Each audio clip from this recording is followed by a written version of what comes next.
You are now listening to the Full Sport Press podcast, featuring hosts Jay Hove, Chef, Wheezy, and Coach Locke.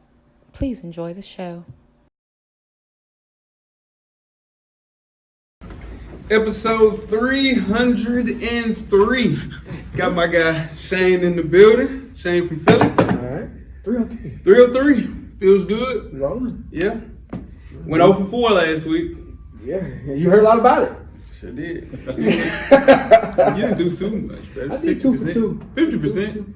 50% get you in the Hall of Fame. It's average. 50% get you in the Hall of Fame. Best batter in baseball. See what I'm saying? Cameraman, you ready to get going? Let's get it.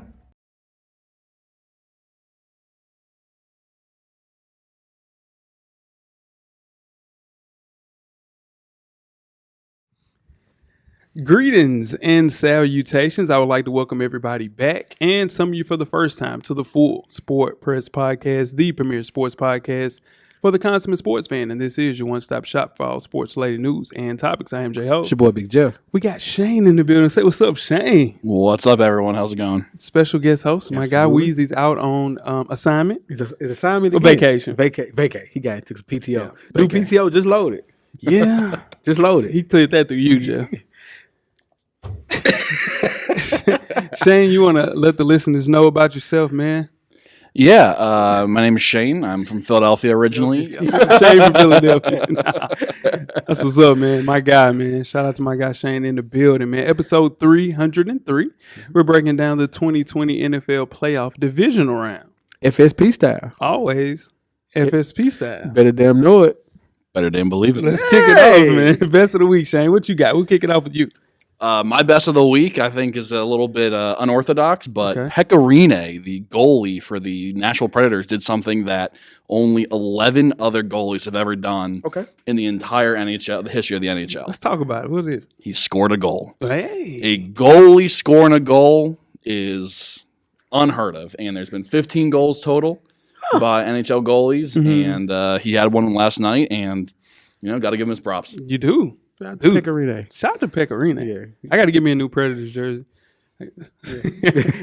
Cameraman's laughing because he know why. Yeah, For sure. he's probably That- the safest bet to get. Yeah, for sure. That Will they big trade striking him factor. anytime soon? They could. Yeah. Juice Saros, UC Saros is his Yeah. backup, and he's been balling out pretty hard. So Okay. could be on the horizon. Cool, for sure. Jeff, what you got best of the week? I'm gonna keep fairly new. Shout out to Kendrick Perkins, man. Okay. He handled himself very well on Twitter last night. Previously with Kevin Durant jumping in after Kendrick let the world know who the best Oklahoma City Thunder player ever was. Yeah, I mean, it's not a big deal. Who And then, cares? people like Kevin Durant got in their feelings. Tried to make jokes about Kendrick Perkins. Those were facts. They weren't jokes. No, he tried to make jokes. They were facts, But though. Perk handled himself well. Said, you up 3-1, and you joined the team that beat you. That you up 3-1. I mean, The world ain't forgot, KD. Yeah. The No. world ain't forgot.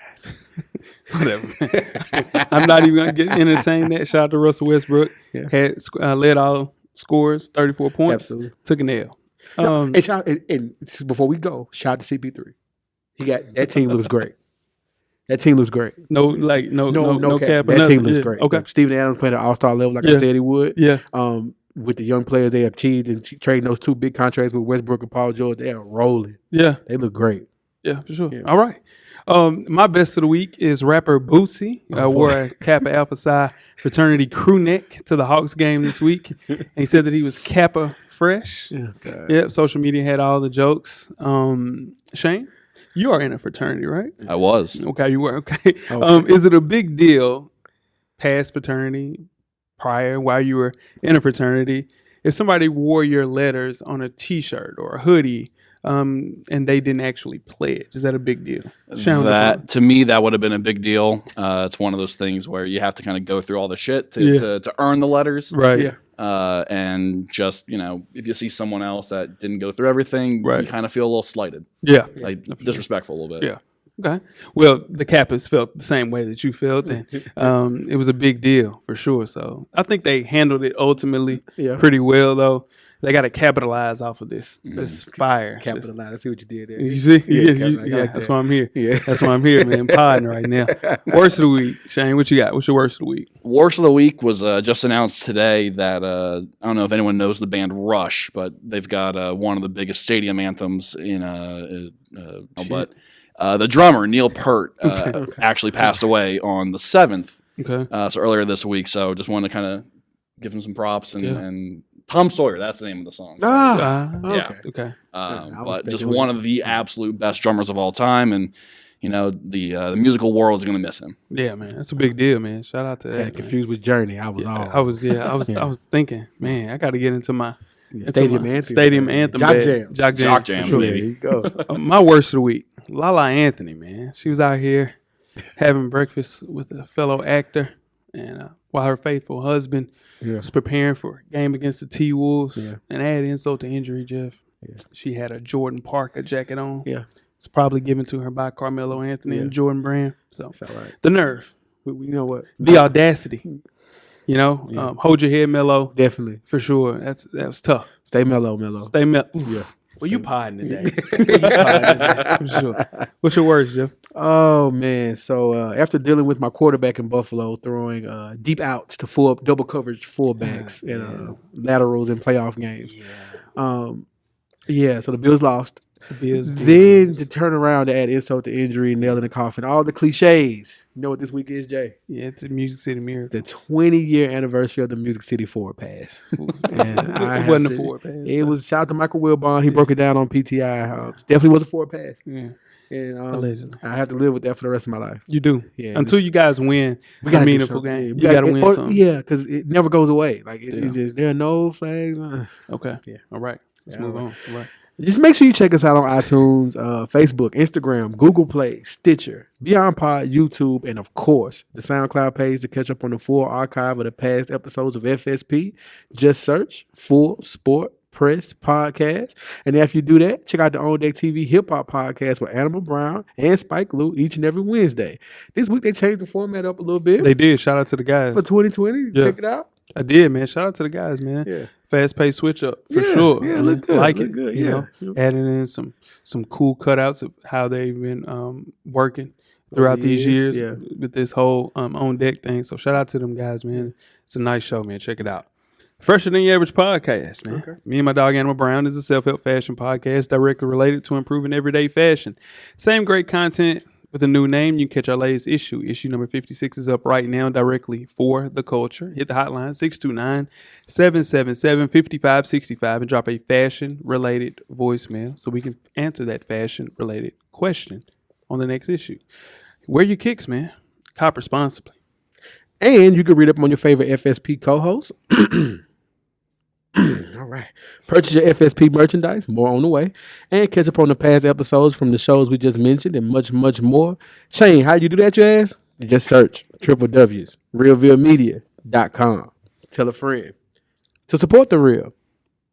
RMG most definitely. Jeff, you got 10 good wrestling seconds. You know what I do? Let's start the clock. All right. So, the new year changed, the calendar turned, and the shows picked up. Okay. Speaking of shows, The Big Show made his return to action this week in the 6-man tag match with Samoa Joe, Kevin Owens versus Seth Rollins and the Authors of Pain. Pretty good TV match, though. Big Show's back. Great shape. Looking good. Yep. Looking all right. Yeah, the Big Show. Big Show. You see how I did that? Yeah, I did. Yeah, Your pod. Yeah, You in your bag today, dog. It's all 2020. I'm trying, man. Okay. You know what I'm saying? Brock Lesnar announced he's going to be entering the Royal Rumble at number 1. Yeah. And also, rumor is, you remember Edge? I do not. You remember Ed? I do not. Okay, all right. Keep going. So Edge, one of the only, he's probably the last person to actually retire who actually stayed retired. Mm-hmm. He had neck injuries and stuff like that. It was probably life-threatening at one point. Mm-hmm. Apparently, is rumored to come back for this year's Royal Rumble. That's what the rumor is. Who knows? He's been gone for roughly 15 years, 10 years. That's a long time. Yeah, but but it happened quite early. He was really up and coming superstar. So we should see. So that's the rumor that he may be coming back. Right. Yeah. Wow. Well, that's 10 good wrestling seconds, man. Oh, yeah. Yeah, for sure. Now, tweet us with questions throughout the week at Full Sport Press. Don't forget to comment and give us a thumbs up or a thumbs down on the YouTube page. On the iTunes page, please rate and subscribe. But more importantly, don't forget to tell a friend. To tell a friend. Tell a friend. About that Full Sport Press podcast, and the revolution will be podcasted. Before we get started with the first half, Jeff, do you have a yellow box of Cheerios award recipient for the listeners? Yes, sir. That is going to be Orenthal James Simpson. For sure. O.J. Simpson is a person I don't follow in anything in life. But on Twitter, he was giving his weekly NFL playoff picks. And Oh, my gosh. realized that there were 4 African-American starting quarterbacks in this year's playoffs. Now, Juice was excited to inform Twitter that he was in the backfield with the first African-American to start a regular season game. His name was James Shaq Harris from Grambling. Yeah. OJ said he pushed the Bills to start him in 1969. He should receive a little bit more credit to help usher in the era of black quarterbacks. So, What? come on, OJ, man. No, you didn't. You did not, actually. If anything, you set us back. Set us back a lot. Single-handedly almost ruined the African-American athlete by that trial that you beat. There's not a more tone-deaf human being than Orenthal James Simpson, for sure. The actual Yellow Box of Cheerios award recipient should be named after O.J. Simpson because he should be on the front. The end of the year yeah. award should be, we're gonna get that to Weezy. The end of the year, O.J. Simpson, yellow box of Cheerios. Empty bottle of orange juice. With You're potting. we in our bag. We in our bag. You guys are rolling. Yeah. I got to step my game up, cameraman. Shit. You guys ready to get started the first half? Let's do it. Let's go. The first half is underway. First half, the hottest sports news of the past week, like we do each and every week here at the Full Sport Press Podcast. Before we get started, I am J-Ho. It's your boy, Big Jeff. And I'm Shane Dungan. That was perfect. Just run with Shane. That's cool. Oh, For the first time. Give me a break. that made me laugh. Shane, where can they find you at on social media, my brother? On Twitter, I am Nashville in 1890. And on Insta, you can get me at Dungan1890. There we go. There we go. What about you, Jeff? Jay Easley 84 across all social media. Oh, first of all, open up my Instagram. Whoa, man. Whoa. Open up my Instagram. Okay. I've regretted it already. Okay. I'm about to close the kingdom back up like this. Shane, to let you in, Jeff made his page not private anymore. It's open to the public. Yeah. And now he's regretting it. Yeah, definitely. for I'm sure. regretting it a lot. Yes. Ooh, it's weird, man. It's yeah. Anyway, but yeah, Jay Easley 84 across all social media platforms. That's great. Ooh, and I'm J-Ho on Instagram and Twitter, and I think my page will forever be locked on Instagram. But a full conversation can be had on Twitter for sure. I'm public for everyone out there. Yeah. Oh, Feel free. I'm lonely. Yeah. Oh, man, let's kick it off, man, with college football. The 2019-20 college football bowl season concludes with the college football championship games. Spoiler alert, we're going to talk about that in a second here. That will be the last of the 40 FBS bowls. It used to be way less games than that. Like, it used to be like, I remember 27s and 30s. Yeah, nah, 40 now? Anybody can have a bowl game now. Wow, that's put crazy. Put up the prize money. Yeah. Well, anyway, they were spaced out before and after the earlier than usual December 28th playoff semifinals. So let's kick it off with our winners and losers for the bowl season. Anybody want to go first with their winners? I'll go with Kent State junior quarterback Dustin Crum. He was almost perfect. Completed 21 of 26 passes, had 289 yards and 2 touchdowns. Also rushed for another touchdown and 147 yards.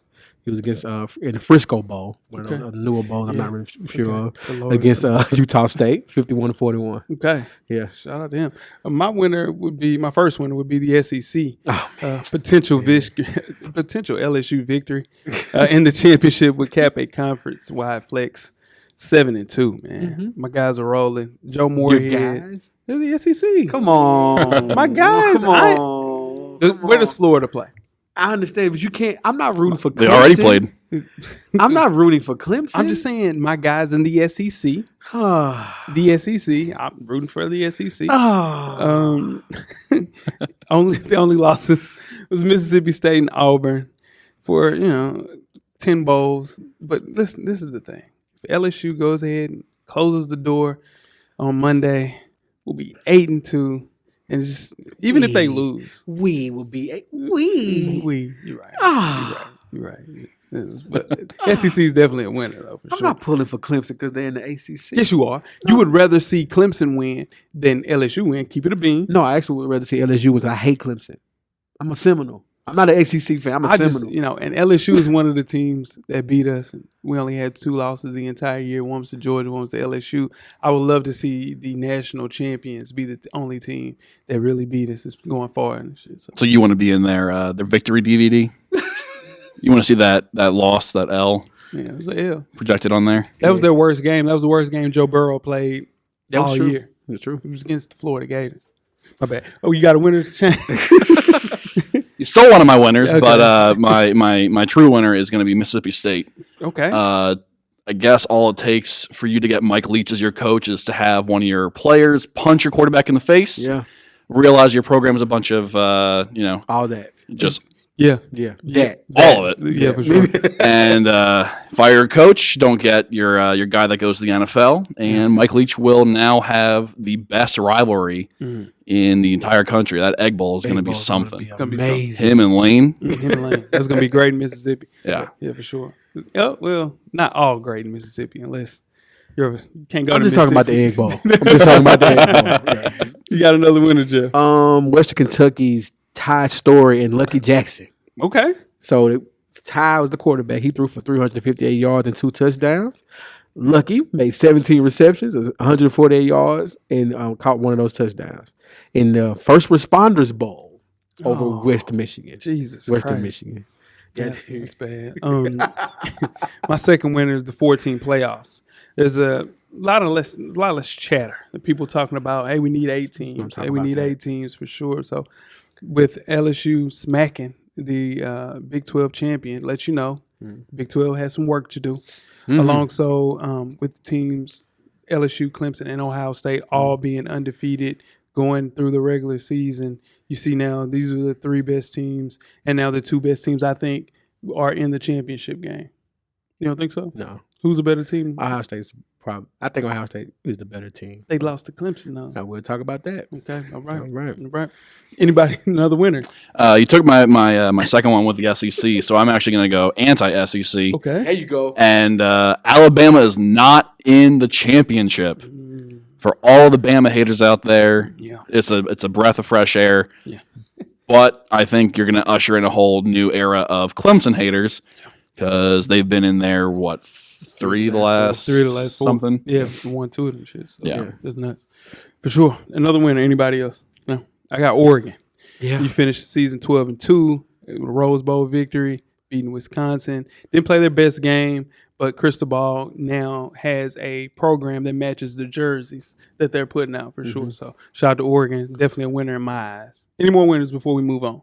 Let's move on to the losers. You want to go first, Shane, with the losers? I do. So I think my first loser is going to be college football fans. Oh, I don't know about you guys, but I do not like this 2-week layoff in between getting your semifinal game and then having the national championship being played, 2 weeks later, even a little bit more than 2 weeks later. It just Super Bowl, it makes sense. You have your week of media, then you have a week for the Pro Bowl. But for college football, you're keeping those student athletes, another week or 2 past when everyone else is there. Exactly. And to me, I just kind of lose the steam that what bowl season and the bowl time kind of brings with everything. So I like that. This was a marathon season for college football with the 2 buys and everything else. Like, It was a lot. It was a lot. My first loser is Lincoln Riley. What do we do with Oklahoma now? I mean, you have Jalen Hurts, Jeff proclaimed the entire year, him and Sean Watts, shout out to Sean Watts, that this is the greatest thing that ever, happened to college football. I ever said that. You don't think so? You were never a fan of Jalen Hurts? I'm a huge You fan of love Jalen Hurts. Jalen The Hurts. redemption story is amazing. He did not show up against he just I mean, that was he got hit in the mouth. He got hit in the mouth, for a sure. lot. Yeah, they just couldn't keep up with LSU, which makes sense. That's a 4th playoff loss and will carry on the perception of the Big 12. Like I mentioned earlier, I think Lincoln Riley probably should have taken the Dallas job. I know they have Spencer Rattler coming up, and he'll be the next great thing at Oklahoma, but that's bad news for a program that that did not show up on the biggest stage again. Okay. Any other losers? My first loser is the SEC refereeing crew Okay. and Ohio State. Okay. The targeting call was crap. Mm. And taking that touchdown off the board was even more crap. Thank you, SEC referees. You cost Ohio State their chance to go to the national championship. It was a bad call. Good. And yeah. Yeah, it's a bad call. I agree. It was a great call. No, well, yeah. That was the best call of the game. And tell the people listening why that was the best call of the game. Go Tigers. There you go. Go Tigers. You got another loser? See, I can say that though because both teams are Tigers. You don't know which team I'm rooting for. Yeah. But you're a Marshall fan. I am a Marshall. I'm a Marshall alumnus. There you go. Yeah. That being said, I meant the Clemson Tigers. My second loser is Michigan. Jim Harbaugh is looking for his first 11-win season. Just didn't happen. Hell, he couldn't even get to 10 after getting bounced by Alabama. Then you looking as far as the next recruiting class, things of that nature. It's just a lot of chatter, and I think Harbaugh, he's made them contenders. They're actually contending in Ann Arbor. I just think he needs a quarterback to get over that hump and get to 11 wins, and I think he can do it. He just has to find a person to play quarterback at Michigan. Shea Patterson can't have any more eligibility. Oh, yeah, he got one more year. That's not true, nuts. Jay. There's That's no nuts. way. He has one more year, for sure. Goodness. Yeah, for sure. They're 1-4 against Ohio State. Yeah. That's nuts. Yeah. They haven't even beat They haven't beat Ohio Ohio State. Yeah. No, never. 1-4 in bowl games. Yeah. They haven't for beat sure. Ohio State. Any other I have ones? one Okay. more. Yep. People kind of to piggyback off what you said. Okay. People who want to see the playoffs extended, like this is shown that there's in any year, even when there wasn't a playoff, there was 3 teams tops that could compete for a national championship. There was never a time when there was 4 teams or 5 great teams or 6. If you put 6 teams in a playoff, teams 5 and 6 are going to get beat by 20 points each time. It's only 2, maybe 3 great teams every year in college football. There's no need to extend the playoff. This is bad football. I read someone say Alabama should make it every year, no matter if they have 2 losses over a 1-loss team. With some SEC fans that say stuff like that, I'm tired of it. I don't care if you get rid of the playoff action, go back to the BCS. No. Well, so what if you expand it though? Because you're going to have your conference champions, and then Magic could happen the same way that Magic happens during the NCAA tournament for basketball, where you have number 1 seeds losing to 16s. You've got Sister Mary Jean Margaret, whatever her name was, willing that team to the Final Four or whatever, and you very well could have Conference USA champion Marshall team. That didn't happen this year, but I can dream. Could if they don't have to play number 1 or number 2. If Team 6 plays number 3, they might be able to upset number 3 or number 4. But when they play number 1 or number 2 seed, they're going to get beat by 20 points. No, I agree with you. I think it's a little bit. It's a lot different. You can have Magic for 1 game. 2 games is asking way too much. Because even in the NCAA tournament, it happens on the first day mostly, or the second day, the first weekend of the tournament. Once you get down to the meat and potatoes of it, you got to have great guard play and a solid nucleus of players to even have a standard chance. So that Cinderella stuff, when you really break it down, it's really a great team that they're playing against, not Cinderella. You know what I'm saying? So I just feel like, man, this playoff stuff is rough. Yeah. And my second loser is college football players, high school football players, and the early recruiting period. With all this coaching movement, I mean, like I said earlier, Mike Leach moving from Washington State. Then you've got Matt Rule leaving Baylor. You've got these high school kids that are, committing 4 to 5 years of their life to these players and these programs, and these coaches are leaving with this new early signing period. Who knows if their coaches are going to be there, if their offensive coordinator is going to be there for the up and coming quarterbacks that really need that relationship with them. Who knows? I mean, if I'm a player, if I have a son and they're signing, I'm telling him to wait until February, wait till everything shakes out, and then figure that out on yourself or for yourself. Yeah, I agree 100%. I like that. I have Miami and Florida State. Whoa, bro! Miami was simply dreadful in a 14-0 loss to Louisiana Tech. And it's so bad that they fired their OC immediately after that game. Arizona State beat Florida State in the Sun Bowl. Norvell, man, he has a tall order in front of him, but both being 6 and 7, you can argue that Clemson's schedule, it's just going to be tough for those teams. They're perennial great teams in the ACC. You're looking at a team or 2 teams that are really on the cusp of really starting over, a full rebuild. We've been there though. I'm saying I've been there, and I told you what was going to happen when Willie Taggart got that job. I said, Jeff, this is not going to be good, and you guys are going to be in trouble for the next 6 years. We're on year 4.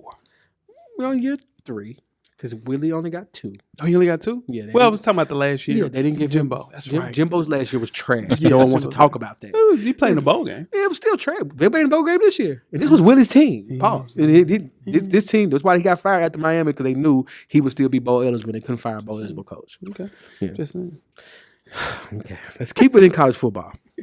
Dabo Swinney and his Clemson Tigers are seeking, as we said earlier, the program's 3rd national championship in 4 seasons. Okay. But they're going against the top-ranked LSU Tigers, and they stand in their way. They got Heisman Trophy winner Joe Burrow. LSU has returned to the sport's biggest stage for the first time in roughly 12 years. LSU looks to hand Clemson and QB Trevor Lawrence his first loss. Yeah. That's rough. That's nuts. Clemson charged through the regular season largely untested, and LSU surviving the air quotes vaunted SEC unscathed. For sure. Who wins January 18th, guy? Man, it's tough. These are 2 of the most explosive offenses in the country. Man, I'm excited about this game.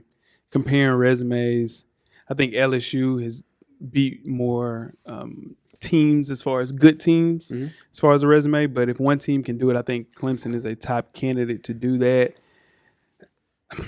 I'm not ready to make a pick yet. But wow. I know. But by the end of this segment. By next Tuesday, you'll have a pick? I'll have a pick for sure. I definitely have it by then. Yeah, for sure. You can pick it up, Chip. What's up? Anybody else got anything? I think, here's what I look at it. I think Clemson edges the quarterback battle. Okay. I think Trevor Lawrence is a little bit better of a quarterback than Joe Burrow. College quarterback, that's what you're saying. I think in pro still he'll be better. High school, college, pro. Trevor Lawrence is going to be better than Joe Burrow. I agree 100% with that. Okay. But I'm saying I think Joe Burrow had one of the best college football seasons. If he goes through this unscathed, he didn't have a bad game. It's the best college football quarterback season we've seen since Cam Newton. He had one bad series against us. That's it. The rest was flawless. The thing is, as great as he played against Oklahoma, there's no way he can duplicate that. Yeah. Was it 7 touchdowns in the first half? Yeah, that's just Oklahoma. They don't play any defense. Well, yeah, but everything broke their way too. Yeah, you know what I mean. So that's not going to happen. Like they're looking across the field at somebody just as talented as you are. And then that changes the whole outlook of the game. And then Clemson's O-line, they only allowed Trevor Lawrence to get sacked 15 times in 14 games.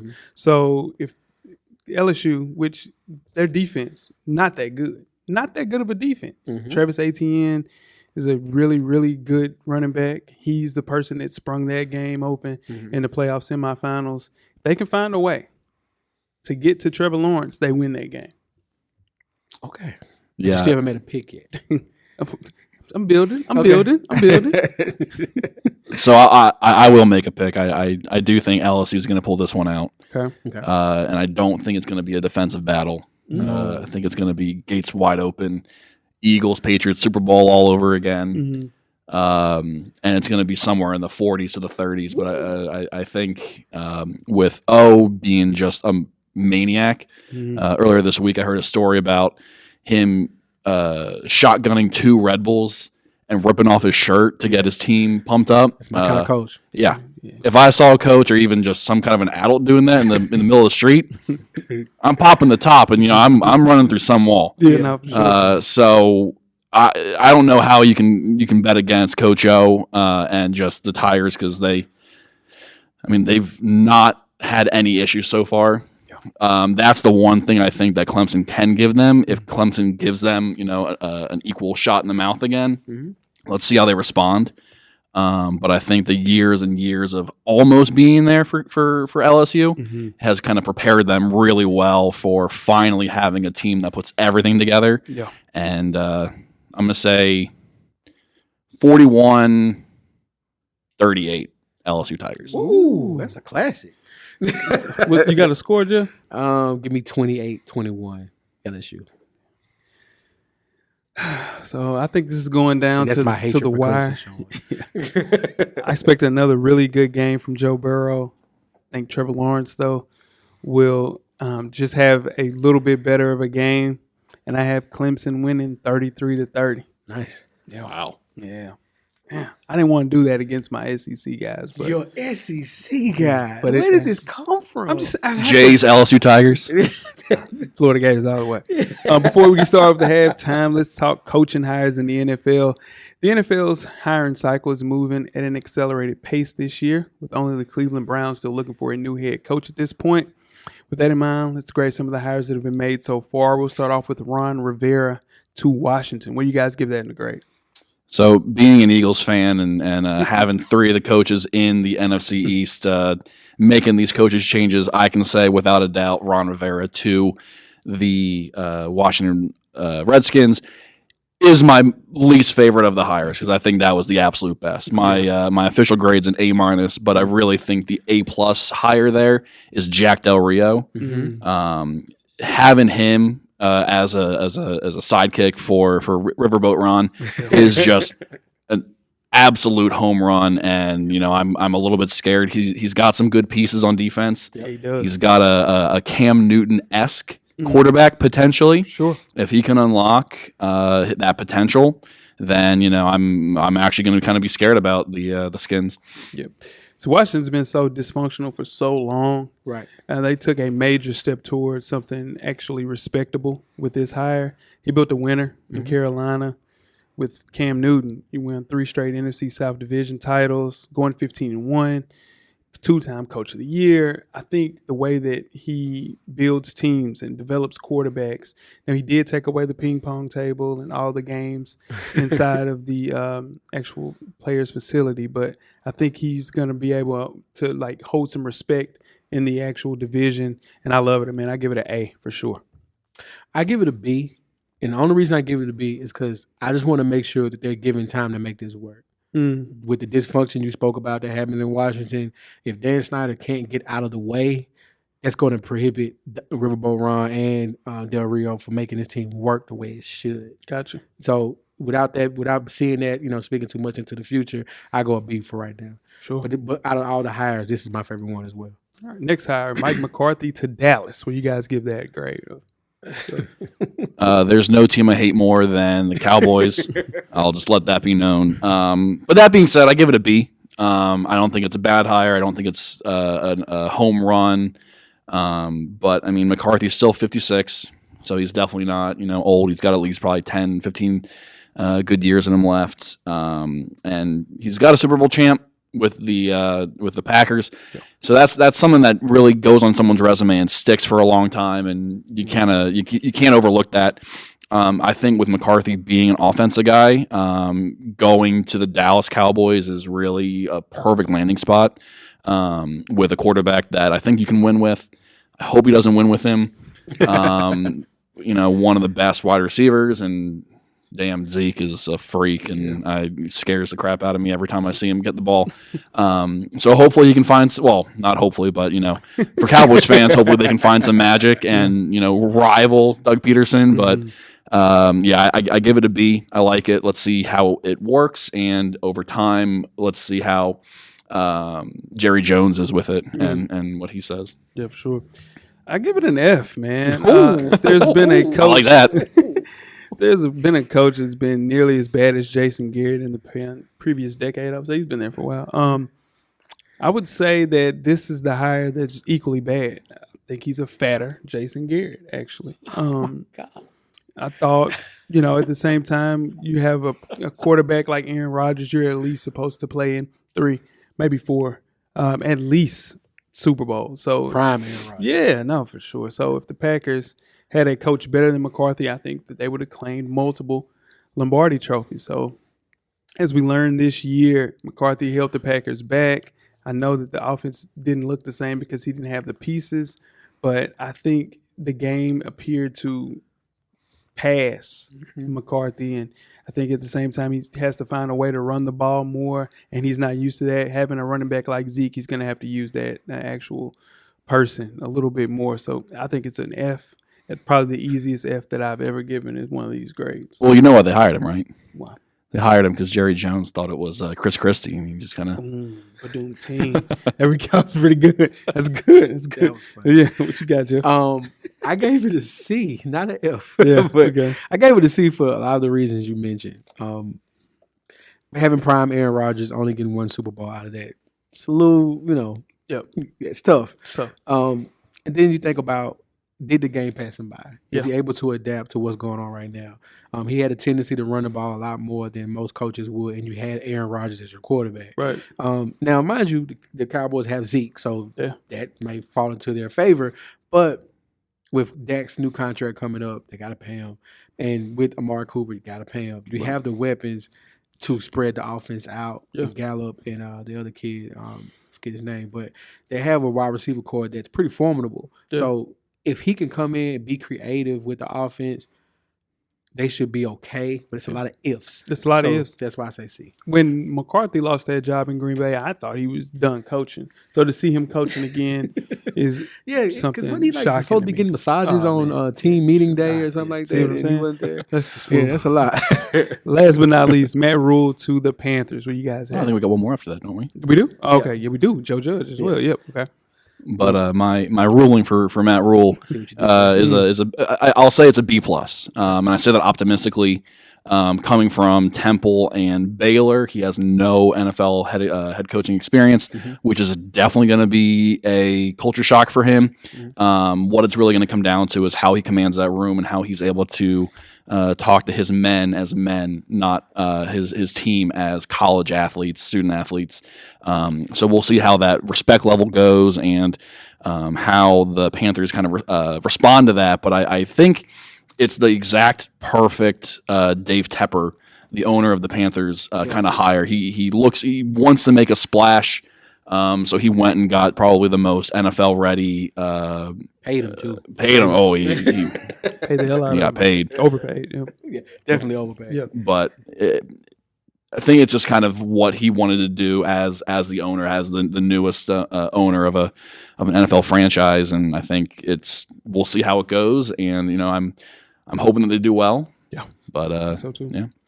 I give it a C plus. I think he was a great, just a tremendous college coach. Like Shane said, Temple and Baylor brought those two teams that were Baylor was just done. One win. 1-11. Yeah, no, for sure. So leading them to the Big 12 championship, but doing it in a different way. He was doing some things with analytics. I just don't think, and I hope that NFL players can transition and learn to respect what Rule's doing with analytics. That's going to be tough because people that play in the NFL, their actual contracts aren't guaranteed. So in terms of them not being guaranteed, they don't have time to maybe think about doing some things. But I think it'll be a good hire. It's just I'm kind of worried about the analytics part of NFL football. So I give it a B minus, and simply because if I were an owner, if I was a part of a team that was going for a full rebuild, this is the perfect coach. And you got to figure they have to make a decision with Cam. So if they decide to cut Cam, this is a full rebuild. So this guy gets to come in, buy the ingredients, make the dinner as well, and be the head coach for the future of the Carolina Panthers. Or if you keep Cam, he gets to coach an MVP level player who's always been coachable and gets to learn the game as well as he comes to another level of coaching. So this works out well for Matt Rule either way for me. So I give it a B minus. And like I said, if I'm coming in as an owner looking to make a splash, looking to find the right guy, like Shane said, NFL ready, I'm going with Matt Rule. So it's a B minus for me. Do you think he keeps Cam? I think so. He has to. I think so. Looking. I don't think so. Yeah, looking at his past teams, he's never really had a big running quarterback like Cam, especially in college. I mean, I think it's a little bit easier to find those kinds of recruits. Yeah. So by his track record, I think he goes with smaller quarterbacks that are more pocket passers. So I think he might give Kyle Allen a shot, but I hope that they go with Cam. But I can see him not, but I definitely can see like the team person like Gerald McCoy coming out and saying you can't get rid of a player like Cam Newton. I think he tries one more year with him. Last but not least, this time, right? Sure. Yeah. yes, I think so. Joe Judge to the Giants. What do you guys have a grade for this? Oh, I go. Okay. I have a NA. Like I can't grade this. Like This was the head scratcher. This is Daniel Jones at number 6. This is everything the Giants are doing. I don't understand this coaching hire. Like, I get it. You want to make a splash, take a risk, find someone different outside of the perennial coaching trees that you see, but then you find somebody in the same coaching tree that's less proven than anyone else. Right. Like, I don't get this hire. Yeah. It may work though. Yeah, it may work. I got an NA right now. I got to see. You have Saban and Belichick. He's been under both umbrellas as far as his coaching tree, but it's opting not to hire somebody like McCarthy or Josh McDaniels is bold, very surprising to me. I just don't like that. The fact that he's a special teams coordinator, which some special team coordinators have thrived. John Harbaugh went and did great things with Baltimore. I just don't like the chances of a player, or not a player, a coach that's very unknown. But I do like them not hiring somebody like Jason Garrett. So I think it's a C- at the best. He's up for the offensive coordinator. Yeah, I don't think they're gonna hire. I hope not. I do. I gave him a C, I think, for this. A little bit more of an optimistic C, I think, than you, Jay. Okay. Mostly because, and this is one of the things that I kept hearing this week about Joe Judge, A, he's very, very well respected, and then B, the reason why you would go with special teams is because they're not just in the room with one side of the ball. They're in the room with, linebackers, safeties, wide receivers, tight ends, every meeting, so they know how to communicate to both sides of the ball. I also think it's going to be a good thing for them because what he'll do is he can probably find someone, maybe not Jason Garrett, but also maybe Jason Garrett, who can come in, has a proven track record, can call the plays, coach the offense the way that they want it to be called, but then also fit within Judge's system. So I don't know if he'll have really that kind of emperor type ruling over the team, kind of like how John Harbaugh is able to shift his offense when they went from elite Joe Flacco to future MVP Lamar Jackson. Right. So I think he wasn't married to one system or another. He kind of was just because of the money that they were paying Joe Flacco. But when they realized what they had in Lamar, they were able to switch everything, focus on his talents, and he was able to go because he's not coming in with a West Coast offense, a running dominant offense. He's just like, who are my players? What do they do best? Let's do that. Let's emphasize them and go with that. Here's the thing. So we got one coaching hire left, and we'll get to halftime. The Browns. Who do they go with? Anybody have a? If they're smart, they get Eric Bieniemy from Kansas City. Okay. That's who you want, but who you think they will hire? I have no clue. They're a train wreck. Yeah. I have no clue. But if they're smart, they go with Kansas. I agree. Bieniemy is probably the top of my list. Next to him, Robert Saleh, the defensive coordinator.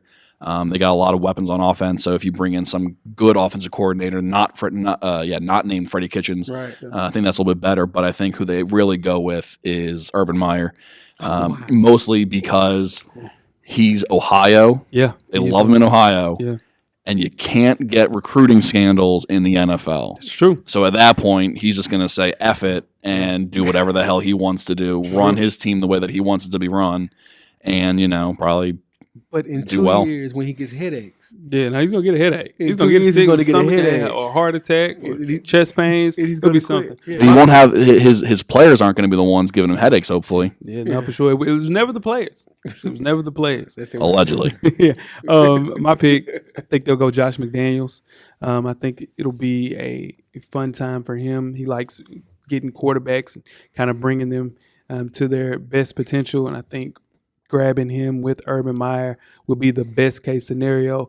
The thing is, I hope that he finds a way to get the New England job so he keeps that job, because if he doesn't get that New England job, because I'm sure Belichick has told him, hey, just stay, we'll be all right. Yeah.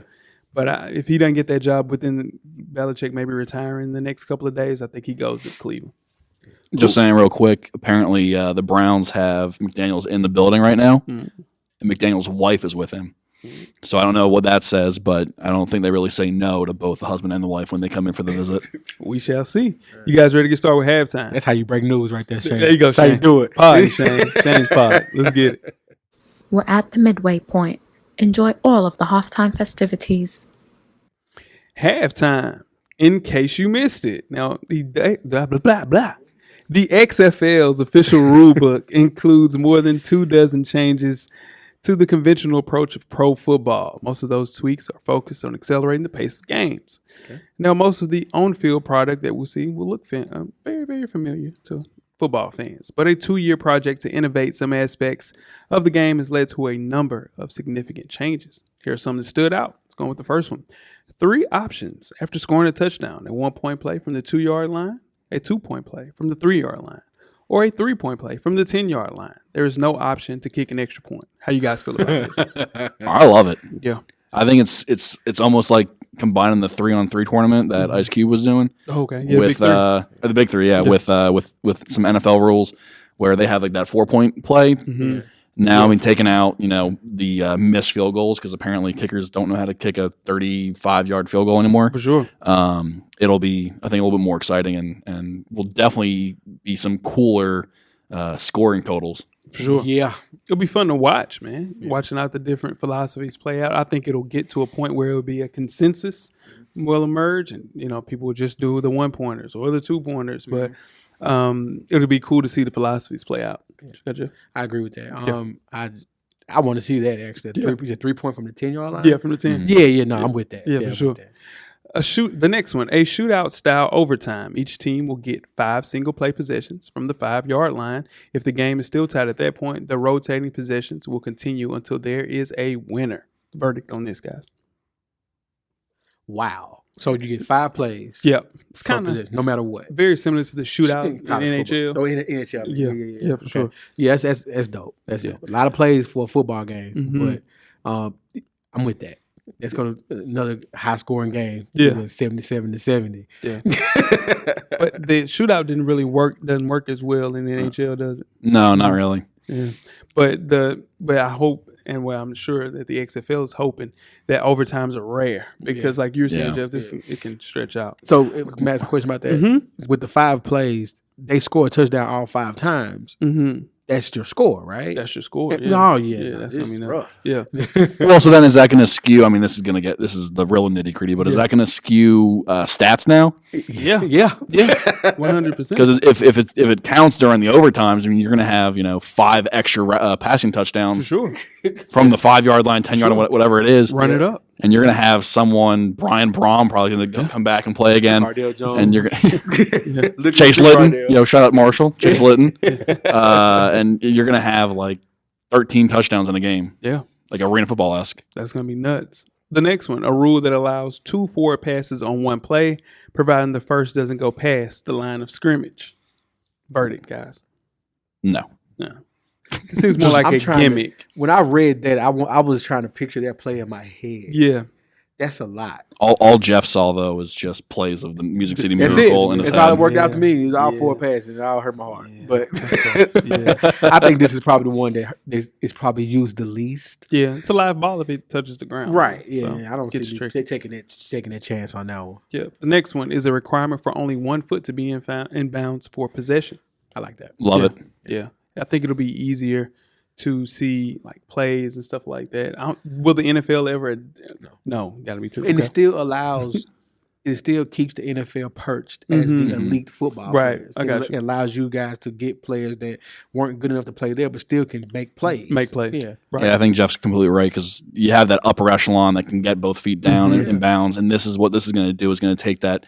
Not lower level talent, but maybe just the ones that are on the fringe between the NFL and like practice squad, and it gives them an opportunity to kind of showcase their skills again, to maybe even get back into the NFL, make the NFL for the first time, or just give a good product and have entertaining football again. There you go. That's how you want a good product. And last but not least, Jeff showing some love to the offensive linemen.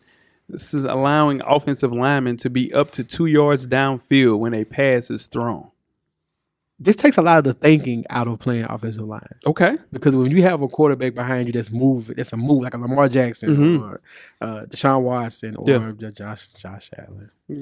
Yeah, the hope of this is to minimize flags on run play options. Deep route to the fullback. Yeah. The XFL's 18 open They open training camp this week and kick off their 10-week regular season starting February the 8th. So I'm sure we will talk about this at a later day for sure. You guys ready to get started the second half?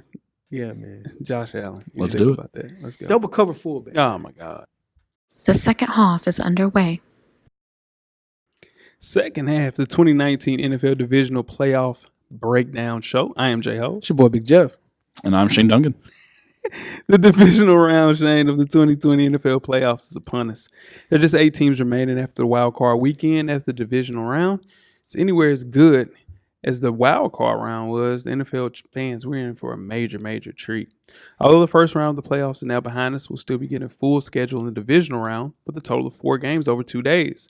The Ravens, Chiefs, Packers, and 49ers will all see action for the first time of the postseason during this divisional round. We will start off with Game 1, the Minnesota Vikings at the San Francisco 49ers, Saturday, 3:35 Central Standard Time. The favorites, 49ers, -7. Let's talk about the Vikings. What do the Vikings have to do to win this game? Run the ball. Dalvin Cook left, Dalvin Cook right, Dalvin Cook up the middle. That's it. Yeah. And Kirk Cousins just make a play when we need you to. Yeah.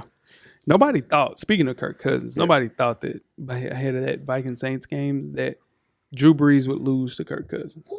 Nobody thought that. Did Kirk Cousins didn't think that. Yeah, Kirk Cousins didn't think that. That's true. Yeah, no, but he did, man. He definitely led the team. The Saints were probably the biggest threat to the 49ers, wouldn't you say? Yeah. In the NFC? Biggest threat in the playoffs. Yeah. So I think the Vikings will try to put forth the same run-heavy offense that they did against the Saints.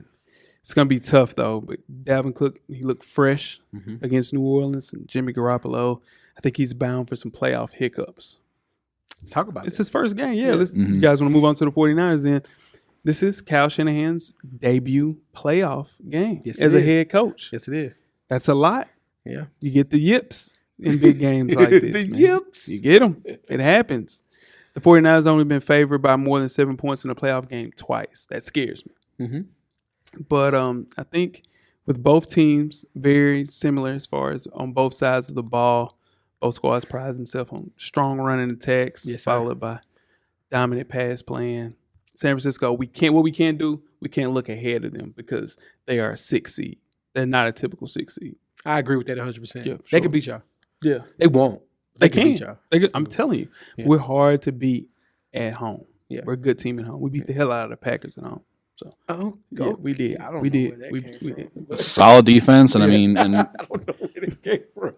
interesting fact about this game though, it's going to be both teams have had 48 sacks on this year. Wow. So both were tied for 5th in the NFL in sacks. So I think that's really going to have to come down for the Niners to win this and put some pressure on Kirk, especially since the last 4 drafts. You guys drafted a defensive lineman For sure. have them earn that first round paycheck, and they need to show up. Joey Bosa, probably the most exciting young player on the defensive side of the ball this year, last year, a couple years even, begrudgingly, but he's a stud and he needs to show up. And one of the things that I think is going to help them is the Niners is they're all really young. They're all new. They're all new to this. So I don't know if they're going to get that playoff yet. They probably don't even know what they're getting into. I can see that. And they're so young and so ready to go and so excited to be in the playoffs again for the first time in years that, it's just going to be 100 miles an hour,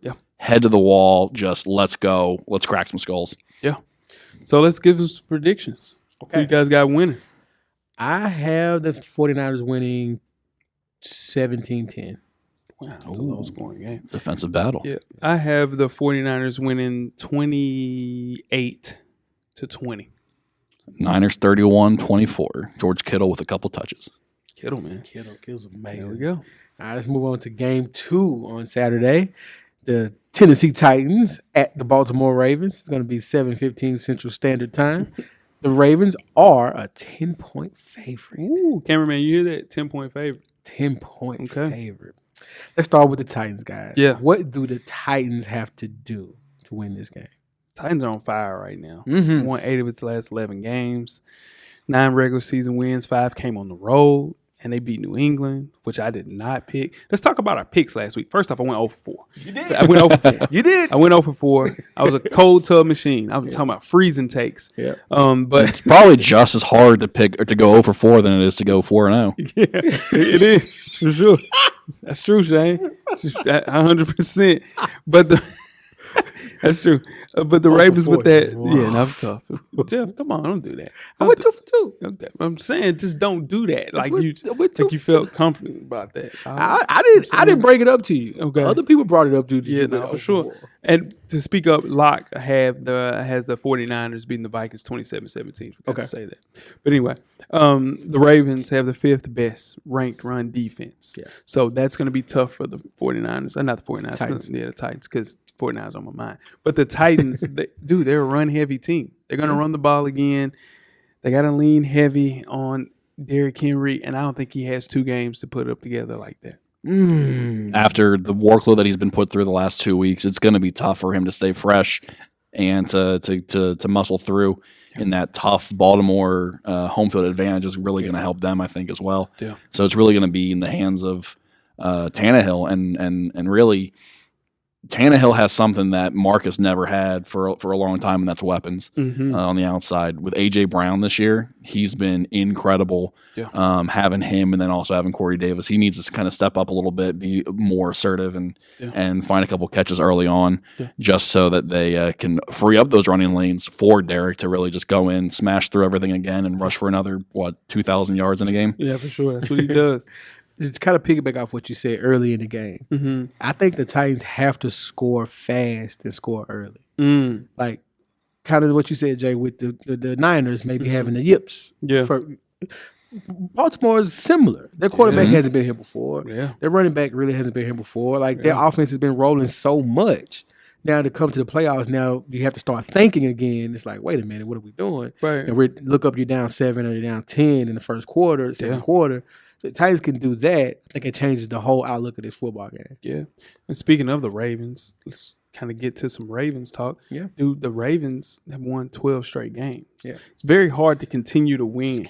Just keep rolling. Yeah. You know, I don't think that's happened 20 plus years Right. that a team has won all the games throughout the end of the regular season, all the way through, of course, to win the Super Bowl. So it's going to be tough to continue to keep that going. And they haven't played since December 22nd. True. So they're very, very cold. They set the starters during week 17. So the main thing is to kind of keep those guys fresh, keeping them ready to play. I think that's going to be the hardest part for Baltimore. But that offense is really, really good at controlling the offense, just keeping the ball going, controlling the clock. I think the Titans are really good at it too, but Baltimore's just a little bit better. I'm going to kind of go back and use something I said about the Niners as well, but with this being Lamar's first playoff action, I think he's ready to go. Yeah. And that bye week is, I think, going to combat that 15-game win streak that they're going to need to get to the Super Bowl, break it up a little bit, get some rest, but then also kind of re-energize the batteries. Yeah. And then once they get Lamar going, I think they're going to be just unstoppable. And I agree with Jeff where you got to score early on. And I think for the Ravens, what they're actually going to do is similar to your Bills, where they had that trick play early on, get Josh Allen just destroyed by that safety who he did not think was there. But I was telling Jay, I think this earlier today, or I was telling someone, but my bold prediction for this game is that RG3, he gets a touchdown. No, he just gets a touchdown. They're going to have that Heisman backfield with him, Ingram. The triple option. Triple option, but I think it's going to be some sort of a reverse to either Lamar or RG3, and they're going to throw it to the other quarterback, and they're going to score because the Titans are going to be so laser focused on stopping the quarterback run that when you have two of them, and apparently RG3 still has an arm. I mean, ask the trees that he's throwing at. But I think that's my that's my bold prediction for the Ravens game. Speaking of predictions, what you guys got to score? Give me 27-14 Ravens. I'm close to that as well, and I think this one can kind of go either way depending on how a couple things roll, but I'm going to go 28-17 Ravens. I have 35-17 Ravens. So close. For sure. Yeah, for sure. And Coach Locke has the Ravens winning 24-17 over the Titans. Let's move on to Game 3. The Houston Texans at the Kansas City Chiefs. Sunday, 2:05 p.m. Central Standard Time. The Chiefs are favored by 10. Let's start off with the Texans. What can the Texans do to win this game? I'll go. Give Deshaun Watson the ball, get out of his way. Yo, Just let him make a play. Let him do what he has to do. Yeah. I watched that game last week and watched him single-handedly beat Buffalo by he made every play. I mean, of course, other people had to catch the ball. People blocked for him. I get it, right. But dude just made plays so confidently. No over the top celebrations. He just did what he had to do and made the play. So if he can continue to do that, man, they're unstoppable to me. Oh. I saw a video today of Coach Bill O'Brien yelling at a fan, telling him to go F himself. Kind of like Coach O. Yeah. That's the kind of coach I want to play for. Sure. And there's nothing more I can say about Deshaun. I mean, you just got to let that guy ball out and kind of ride him. And we're going to pause that. We definitely going to pause that. Yeah, let's pause. Yeah, great pause. Great pause. The Texans are the underdogs, man. That should come as no surprise. The Chiefs are tough to play at home in the playoffs. I think Deshaun Watson has to have one of his best games. The Texans' full wide receiving corps still isn't back. Will Fuller is being injured a little bit. So I think with Carlos Hyde, this is another payback game for him. He played really well when they played in Week 6 after they traded him. For as good as the Chiefs' defense is, and been of lately, they're really not really good against the run. So, and the Texans have momentum coming in. The fact that they played in a game last week, they're still hot. Even though the Chiefs aren't cold, I think they didn't end the regular season the right way, but they did win games and they had to win, and their defense is playing lights out. So speaking of the Chiefs, you guys, how can the Chiefs win this game? You got to slow down Deshaun. That defense has really got to step up. They have to execute everything, play perfectly, and the Honey Badger got to give no shits like the Honey Badger did. Yeah, and he's really got to make his presence felt. Either that means getting a pretty big open field hit, someone early on, clean, obviously, hopefully, get not in the head, but.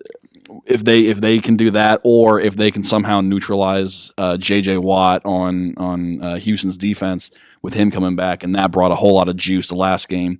If they're somehow able to kind of get him out of the game, I think they can take away a lot of the momentum and then shift it their way and let Patty Mahomes and that the fastest offense I've ever seen play. Then that's how they win. Yeah. I think it comes down to Kansas City's defense having to make two plays. 2 plays. Just 2 plays. Two big plays. Whether they're 3 and outs, whether they're fumble recovery, interception, but they have to make 2 plays. Yeah. That gives them the separation they need to win the game. Yeah. 2 plays. Chiefs haven't lost since November the 10th. So, yeah. And when the Texans beat the Chiefs in Week 6, I don't think Sammy Watkins didn't play, Eric Fisher didn't play, Anthony Hitchens, Chris Jones, and you got to add into the fact that they added Terrell Suggs. So with his presence alongside Frank Clark, and like how Shane was saying, Tyrann Mathieu played lights out this year. He should be an all-pro. He was not. He was robbed. The Chiefs at home with Mahomes, healthy, and their OC and their defensive coordinator playing lights out right now. I got the Chiefs winning 31-24. Gut feeling I got Texans over them, 31-30. Ooh. I can see it happening. I have this going last person with the ball wins. 35-31 Chiefs. Okay. And Coach Locke has the Texans losing 34-20 to the Chiefs. That 10-point spread is not happening. That 10-point spread is not happening. All right, let's move to the last game of the weekend. The Seattle Seahawks at the Green Bay Packers. This is Sunday, 5:40 p.m. Central Standard Time. The Packers are 4-point favorites. Let's start with the Seahawks. How can they pull this win out?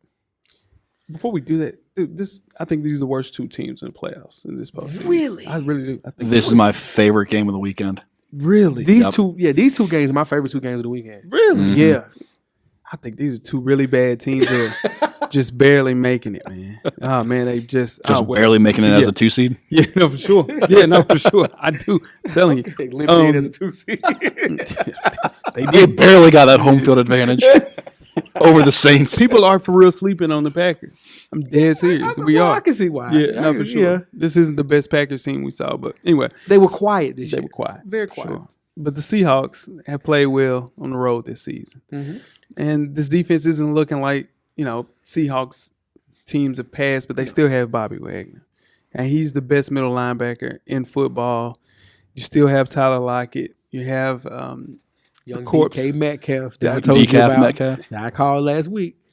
Oh, you called last week. Last week. You Yeah, called I last said week. last Oh, yeah, week. DK had a good game. Yeah, I for said sure. that 'Cause you last was not high on DK when we had a college football playoff previews last year. No, with the but- draft. No. I'm agreeing with you on that. Okay. I'm saying last week I said he's gonna have a great game. Okay, he did for sure. But yeah, the Seahawks team still has Russell Wilson, and that is a key factor. Right now, I think Russell Wilson is a better quarterback than Aaron Rodgers. See Yeah. that. So I think the Packers have to welcome Seattle with that new Drake and Future song as soon as they walk into the stadium. Get them off guard a little bit. Yeah, that would be smart. That would be smart. I can see that. Yeah. Throw Russell all the way off. Yeah, I get it. Russ. Yeah, 'cause Russ, man. Like my purple umbrella emojis. Yeah. Anyway. But no, I think the Seahawks, they have to continue what they did from last week. Okay. Try to Try. run the ball. Yeah. It may not be successful. Maybe 1 to 2 yards per carry, which you want at least 3 to 4 yards per carry. But try. You have to continue to try to run the ball and allow Russ to make the open pass to those receivers. Let them grow as they continue to grow in the playoffs, Right. and that's what help them out. Moving on to the Packers. Shane, how you feel about the Packers team? I love the Packers right now, to be honest, and it's not exactly all to do with who the Packers have on their team. Russell Wilson right now is 0-3 every time he's played in Green Bay. 2016, he had 5 interceptions in one game against them, 10 total picks, and that's the most that he's ever thrown against one single team. And then just from last week, just the eye test, they should have beat the hell out of a backup quarterback that's a high school football coach, 40 years old, with a torn hamstring in the second half. And the fact that they let us kind of stick around, be down by 8 points, and then just kind of limp to the finish line, just wasn't instilling a whole lot of confidence in myself. And I think going into Lambeau with how just special Lambeau is and it being its own kind of entity, being also in a stadium full of, co-owners, Right. True. it's going to be tough for them. And Aaron Rodgers, he didn't have his best year this year. He's not the Aaron Rodgers of late. But then also Devontae Adams was hurt for a while. Sure. But he found Lazard, a big time player that he is, and then also The run game. run Aaron game. Jones. He finally has a running back that can actually play, that wears a running back's number. There we go. And his defense. He's got a defense again probably maybe the first time in a long time since Hawk and Clay Matthews was there. But I think the Packers have a really good shot, and just do what they do and let Seattle beat themselves. Yep. With Zadarius Smith on that defensive line for the Packers, led the team with 13.5 sacks. You have Aaron Jones. You have a air quote healthy Devontae Parker. No, Adams. Yeah, Devontae Adams. So with Aaron Jones being Green Bay's offensive MVP this year, I think they find a way to use him and utilize him to the best of his ability. And Green Bay, the last time that they really had a tough matchup was 2014 against Seattle, and they lost. Seattle beat them. So I think, and that was one of the more painful losses in Packer Nation. And remember that. I think it's 7 players on the team that still remembers and talk about that loss, 28-22. So I think they will find a way to right the wrongs this time. And I got the Packers winning, man, 28-24. I got the Packers 21-17. Packers 14-10. Ooh, it's tough, man. Low scoring games this weekend for Jeff. Yeah, no, for sure. And Coach Locke has Green Bay winning 24-21. Yeah, man. Those are the 4 divisional games. Uh-oh. Seattle 17-14. Okay. Ooh. Right. Switch it up. Switch it up. Seattle 17-14. Right. Cameraman, you got a dog in this fight? You he don't like the heat. He don't like the heat. Yeah. Shane? This is a show, man. You finished the show, man. How you feel, man? You feel good? I feel great. You did great, man. Thanks for having me on, guys. Yeah, no, for sure, man. Thank you. Shane, you were a part of the FSB fantasy draft. I was. You did well. Thanks, Jeff, for the shout outs, by the way. I look forward to that every Monday. Shout out my guy, Shane. Yeah, you know, I know it came personally. It took a while. Yeah. It took a while. No. It happens. That's. I'm not counting how many times, but I was just happy to be happy to be here. Yeah, no, for sure, man. We love to have Great you, contribution. man. Yeah, no, for sure. Again, it's another show on the books. Please contact us if we have some hoodies available. The gang is here. Yeah. Listen, I got to go better than 0-4. I feel good about these picks, and we'll see how these go. I'm sure I'll hear about it in my DMs and the group chat, Twitter. 4 is rough. Hey, man. Fingers crossed he goes 0-8. To be honest, let's just ride this train. That's Pause. Super pause. Tweet the questions throughout the week at Full Sport Press. Don't forget to comment, give us a thumbs up or a thumbs down on the YouTube page, on the iTunes page. Please rate and subscribe, and more importantly, don't forget to tell a friend. To tell a friend. To tell a friend that the Full Sport Press podcast will be podcasted. I messed up. Jeff. Camera's always on, brother. Cameraman. The revolution will be podcasted, man. We are out. Life moves pretty fast. If you don't stop and look around once in a while, you could miss it. Thank you for listening to the Full Sport Press podcast. To catch up on prior episodes, visit the SoundCloud page. And don't forget to tell a friend to tell a friend.